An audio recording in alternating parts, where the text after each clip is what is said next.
Welcome sa Tagalog Manhwa Recap. Maya-maya pa ay bumalik na si Ziyang at sinabi kay Zhang Zuan na nakaalis na raw sila Mr. Ling. Dinagdag pa ni Ziyang na ang buong Chanshuan Kingdom daw ay hindi na-resolba ang problema ni Mr. Ling. Ngunit madali lang daw itong napagaling ni Zhang Zuan. Tapos, sambit naman ni Zhang Zuan. Maya-maya pa ay nilabas ni Ziyang ang pera na ibinigay ni Mr. Ling. Ito raw ay 1,000,000 lahat-lahat. Nagulat naman si Zhang Zuan dito. At sinabing gusto niya pa raw sana na patagalin ang panggagamot niya sa asawa ni Mr. Ling, ngunit tumayo raw ito bigla at naglakad, pero at least kahit papaano nakakuha daw siya ng 1,000,000. Maya-maya pa ay lumipat ang eksena sa mansyon ni Mr. Do. Si Mr. Do ay ang tatay ni Do Yuan. Maya-maya pa ay patakbong lumapit si Do Yuan sa tatay niya. Napasabi naman si Mr. Do na sinabi niya na raw kay Do Yuan na wag daw siya nitong iistorbuhin ng ganitong oras. Kaya humingi ng tawad si Do Yuan at sinabing babalik na lang daw siya mamaya. Ngunit pinigilan siya ng tatay niya at sinabing bakit raw ba ito nagmamadali, mayroon daw bang nangyari. Sumagot naman si Do Yuan ng oo. Mayroon dong isang noted teacher na narito sa city. At madali lang daw nitong pinagaling ang sakit ng asawa ni Mr. Ling. Kaya naisip niya na dahil mayroon dong iniindang injuries si Mr. Do, baka maaari raw silang humingi ng tulong doon. Ano sinabi mo? Mayroong noted teacher dito sa city, sambit naman ni Mr. Do. At sumagot naman si Do Yuan na oo raw meron. Dinagdag pa ni Do Yuan na nakita niya raw ito ng personal, kaya sigurado raw siya. Nagtaka naman si Do Yuan nang makitang wala na ang tatay niya, saan daw ba ito nagpunta. Maya-maya pa ay sinigawan si Do Yuan ng tatay niya at sinabing ano pa raw ba ang hinihintay nito, pupuntahan na raw nila ang noted teacher. Hindi naman nakaimak si Do Yuan nang marinig ito. Makikita namang kumalat na ang ginawang pagpapagaling ni Zhang Zuan sa asawa ni Mr. Ling at usap-usapan ito ng buong Chanshuan City. Samantala nagtataka naman si Zhang Zuan kung bakit hindi raw gumagana ang paghawak niya kay Ziyang. Kaya inutusan niya ito na humiga na siya, namang ipinagtaka ni Ziyang. Napasabi ito sa kanyang isip na sinabi raw ni Mr. Yang na gusto niyang hawakan ang asawa ni Mr. Ling, ngunit dahil sa mga nangyari naiintindihan niya na raw ang lahat, ngunit hindi niya akalain na hindi pala interesado si Mr. Yang sa mga babae, interesado pala ito sa mga lalaki. Maya-maya pa ay sinabihan ni Zhang Zuan si Ziyang na bilasan na raw nito. Sinabi niya lang daw na humiga ito, ano pa raw ba ang hinihintay nito. Kaya sumunod si Ziyang dito.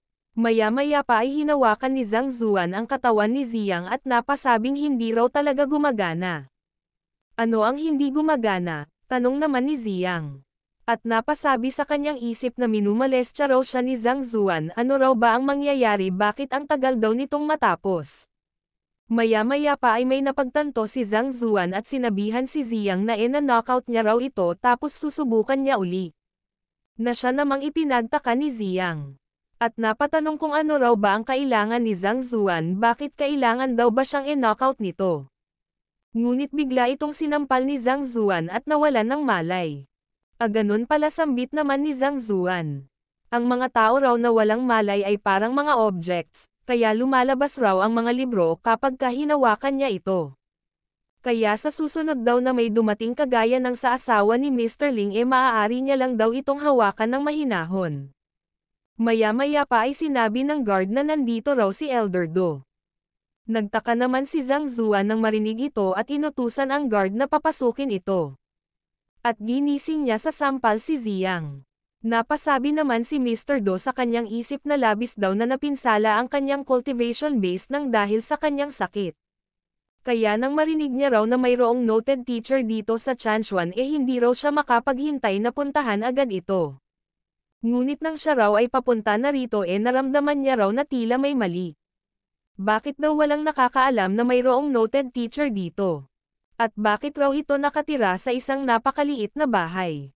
At ang isang tunay daw na noted teacher ay pinapaligiran ng mga disciples. At bakit daw nito kinuha ang isang may-ari ng mall upang maging butler? Kaya tinanong niya si Do Yuan kung sigurado raw ba ito sa kanyang narinig mula kay San Ziyang na may isang noted teacher na nakatira dito. Sumagot naman si Du Yuan ng oo at nakita niya rin daw na napagaling nito ang asawa ni Mr. Ling. Napasabi naman si Mr. Do sa kanyang isip na kahit noted teacher man daw ang narito o hindi pagkakataon niya na raw ito. Pero kung ang lahat daw ng ito ay isang kasinungalingan lang aalis na lang daw siya. Maya-maya pa ay sinabi ni Ziyang na available daw si Mr. Yang ngayon kaya maaari daw silang pumasok. Kaya pumasok na nga sila. Napasabi naman si Mr. Do na wala rong espesyal sa courtyard rito. Mukhang kasinungalingan lang daw talaga ang lahat ng ito. Maya-maya pa ay ipinakilala ni Ziyang kay Mr. Yang ang dalawa. Napasabi naman si Mr. Do sa kanyang isip na si Mr. Yang daw ay mukhang 40 na taong gulang ngunit base raw sa balat nito mukhang mas bata pa raw ito kaysa sa ipinapakita nitong itsura. Binago raw nito ang kanyang anyo. Kung ito raw ay totoong noted teacher bakit babaguhin pa raw nito ang kanyang itsura? Gaya daw ng inaasahan niya ito raw ay manloloko. Napasabi naman si Zhang Zuan sa kanyang isip na hindi raw ba alam ng taong ito na napagaling niya ang asawa ni Mr. Ling. Hindi raw ba nito alam kung paano umasta sa harap ng isang noted teacher? Sinabi naman ni Mr. Do sa kanyang isip na manloloko daw ang taong ito. Nagawa raw nitong maloko ang kanyang anak pero hindi raw siya maloloko nito. Napamura naman si Zhang Zuan sa kanyang isip at sinabing ano raw ba ang problema ng matandang ito. Pumunta raw ba ito upang makipagtinginan lang? Maya-maya pa ay nagsalita si Do Yuan at sinabing ang tatay niya raw ay mayroong seryosong sakit na lubhang nakaapekto sa kanyang cultivation. Narinig niya raw na si Mr. Yang ay isang magaling na healer, kaya pumunta raw sila rito upang humingi ng tulong. Healer? Tanong naman ni Zhang Zuan. At napasabi sa kanyang isip na dahil nag-disguise daw siya bilang isang noted teacher aasta raw siya bilang isang noted teacher.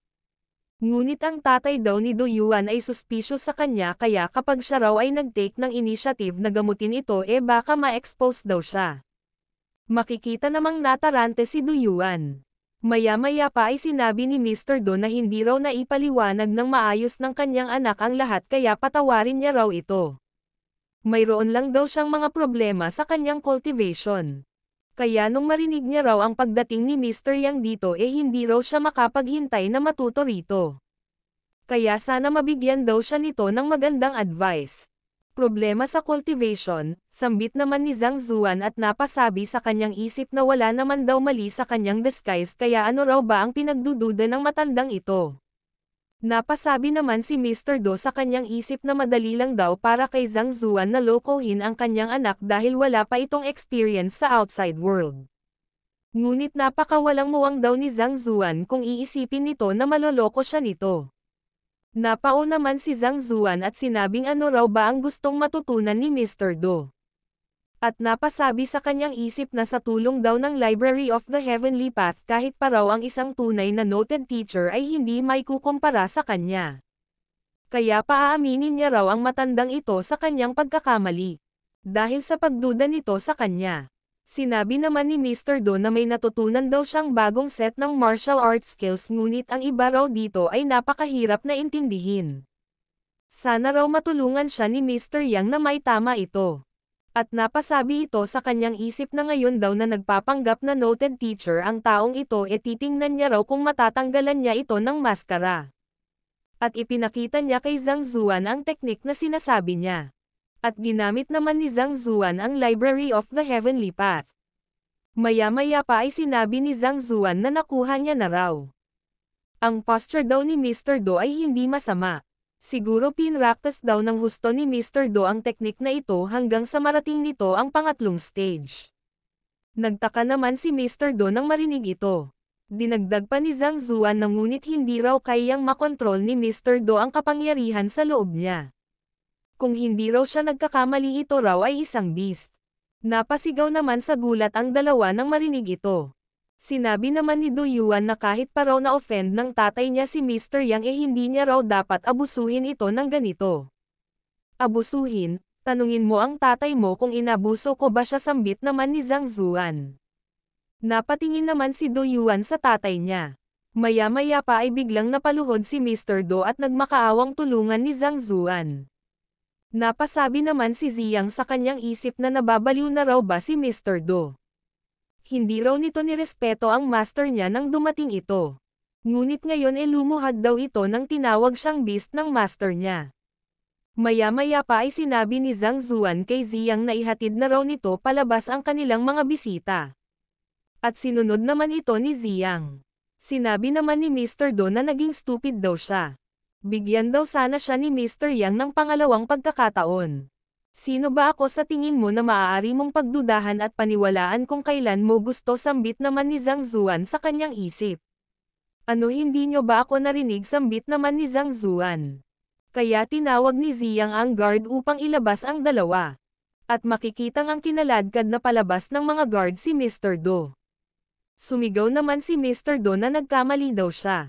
Maghihintay daw siya sa labas hanggang sa mapatawad siya ni Mr. Yang. At isinarado na nila ang pinto. Napaluhod naman si Mr. Do sa labas. Napasabi naman si Do Yuan sa kanyang isip na bakit daw ba lumuluhod ang tatay niya sa harap ng pinto. Dahil lang sa tinawag itong beast ni Mr. Yang, mayroon daw ba talaga itong psychological problem? Maya-maya pa ay inutusan ni Mr. Do si Do Yuan na lumuhad din kasama niya. Si Mr. Yang daw talaga ay isang tunay na noted teacher. At na-offend niya raw ito dahil sa inasal niya. Kaya kailangan niya rong humingi ng tawad. Ang noted teacher daw ay hindi dapat pahiyain at maliitin. Sinabi naman ni Do Yuan na wala raw siyang naiintindihan. Ngunit sumigaw lang ang tatay niya na lumuhad ito. Ang maaari na lang daw nilang gawin manalangin na patawarin sila ni Mr. Yang. Dahil ito lang daw ang makakapagpagaling sa kanyang sakit. Kaya lumuhad si Do Yuan at napasabi sa kanyang isip na wala naman dong espesyal na sinabi si Mr. Yang, sinabi lang daw nito na beast ang tatay niya, ngunit bakit daw ba kaya nagbago ang isip nito? Napasabi naman si Ziyang na maayos ba ang pamilya mo, kailangan kong hawakan ang asawa mo, ikaw ay isang beast, palagi raw ba talagang ganito magsalita ang mga noted teacher? O kaya naman gusto lang daw talaga ng mga big shot na tulad ni Mr. Do at Mr. Ling na pahiyain at ma-abuse ng iba. Kaya sa susunod daw kapag wala si Mr. Yang dito susubukan niya raw ito. Titingnan niya raw kung gagana ba ito. Maya-maya pa ay ini-report ni Ziyang na lumuluhod daw sa labas ang dalawa. Sumagot naman si Zhang Zuan na hayaan lang daw nila ang mga ito. Nagtanong naman si Ziyang kung ano na raw ba ang gagawin nila ngayon. Sinabi naman ni Zhang Zuan na lalabas daw siya at hindi na raw kailangang sumunod pa si Ziyang. Sumang-ayon naman si Ziyang dito. Maya-maya pa ay tinapik ni Zhang Zuan ang balikat ni Ziyang at sinabing may ipapagawa raw siya rito. At ibinulong niya ito. Nag-alinlangan naman si Ziyang sa kanyang narinig, ngunit sinabi ni Zhang Zuan na wag daw itong mag-alala. Gawin lang daw nito ang sinabi niya. Naniniwala raw siya na kaya itong gawin ni Ziyang. Maya-maya pa ay nag-usap ang dalawang guard sa labas. Sinabi ng isang guard sa isa na narinig raw ba nito na nung ginamat daw ni Mr. Yang ang asawa ni Mr. Ling nagbigay daw ito ng 1,000,000, napakabait daw nito. 1,000,000, sambit naman ng isa. At makikitang nakikinig si Mr. Do sa usapan ng dalawa. Dinagdag pa ng isa na oo, nakita raw ito ng sarili niyang mga mata. Para raw sa kanila napakalaki na ng 1,000,000, ngunit para raw kay Mr. Yang wala lang daw ito. Narinig niya pang araw kay Mr. Sun na tinanggap na lang daw ni Mr. Yang ang 1,000,000 upang tumigil na si Mr. Ling sa pagpapasalamat. Sinabi naman ng isa na naalala niya raw na naghintay ng buong gabi sa labas si Mr. Ling, ngunit hindi raw ito pinansin ni Mr. Yang. Kaya binigyan daw ng pera ni Mr. Ling si Mr. Sun upang pakiusapan si Mr. Yang. Maya-maya pa ay inutusan ni Mr. Do si Do Yuan na umuwi at kunin ang savings niya. Sumunod naman si Do Yuan dito. Dinagdag pa ng isang guard na narinig niya raw na pinagalitan daw ni Mr. Yang si Mr. Ling dahil pinapasok daw nito si Mr. Ling na nang maliit at kinuwestiyon ang pagiging noted teacher ni Mr. Yang.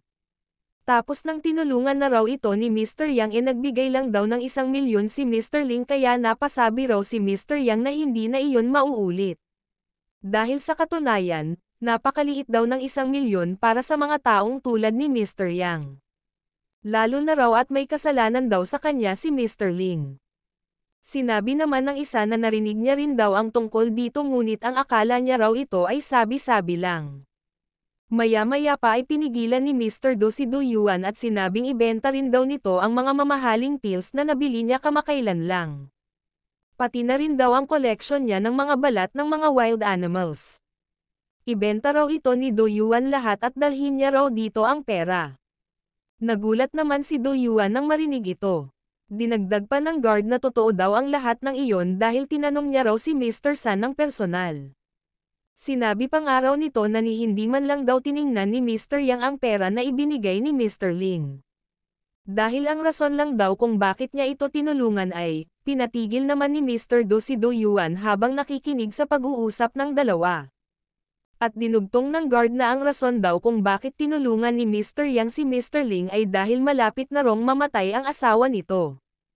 Gusto lang daw ni Mr. Yang na iligtas ito. Kaya kung ang tao raw na pupunta rito ay malusog at kaya pang mag-practice ng martial arts siguradong hinding-hindi raw ito papansinin ni Mr. Yang. Sinabi naman ni Mr. Do na ibenta na rin daw ni Do Yuan ang espada niya. At hindi raw ba gustong-gustong makuha ng Third Elder ang industry na pinamamahalaan niya, sabihin niya rin daw doon na basta nagbayad lang daw siya mapapasakan niya na yon. Napasabi naman si Do Yuan na ibebenta na raw ba lahat ni Mr. Do ang trump card ng kanilang family, ano na raw ba ang mangyayari sa kanila sa future. Sinabi pa ng guard na kaya pa raw mag-practice ni Mr. Do ng martial arts kaya siguro wala rong problema sa katawan nito. Pero nagawa daw nitong questionin ang isang noted teacher. Ito raw ay isang edyot. Sinabi naman ng isa na wala rong pakialam si Mr. Yang sa pera, ngunit paano raw nangyaring pumunta raw rito si Mr. Do nang walang kahit na anong dala. Sa tingin daw ba nito may time si Mr. Yang na tulungan ang taong tulad niya sa kanyang cultivation ng libre. Napasabi naman si Mr. Do na dalhin na rin daw ni Do Yuan ang ipon niya at ng mama niya.